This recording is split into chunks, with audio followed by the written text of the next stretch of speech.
The retrosplenial cortex, RSC, is a cortical area in the brain, located posteriorly, towards the back, and comprising Brodmann areas 29 and 30. The region's name refers to its anatomical location immediately behind the splenium of the corpus callosum in primates, although in rodents it is located more towards the brain surface and is relatively larger.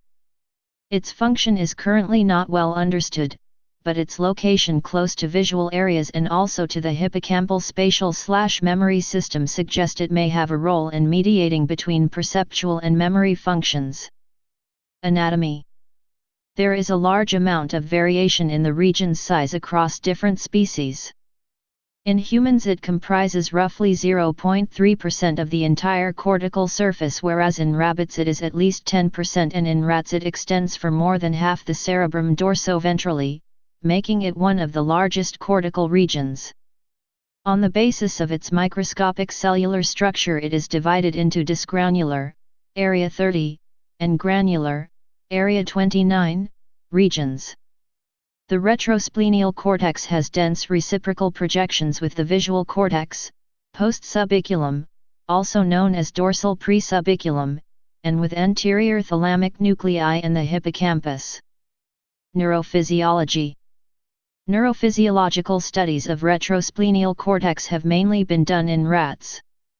In rodents, around 8.5% of neurons in the retrosplenial cortex are head direction cells, while other neurons have correlates with movement parameters such as running speed, and there is also evidence of weak spatial coding.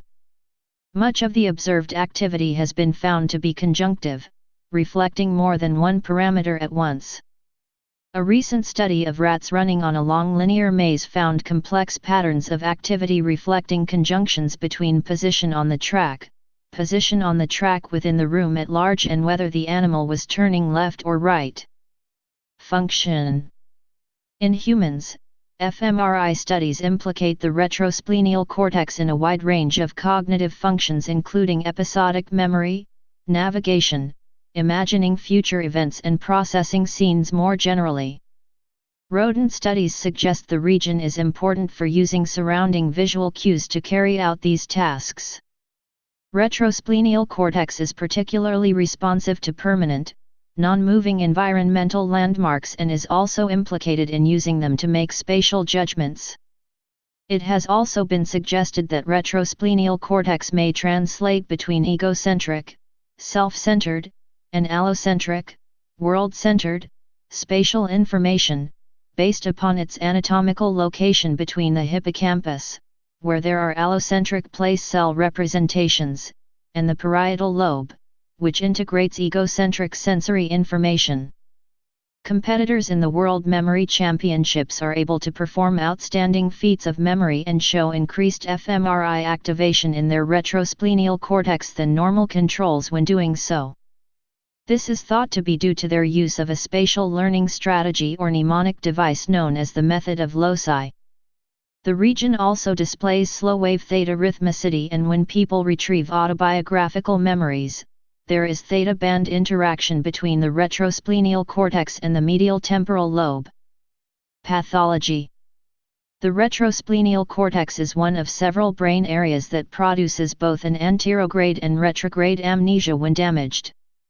People with lesions involving the retrosplenial cortex also display a form of topographical disorientation whereby they can recognize and identify environmental landmarks, but are unable to use them to orientate themselves.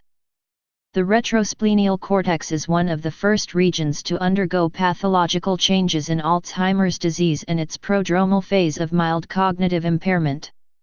Please subscribe and thanks for watching.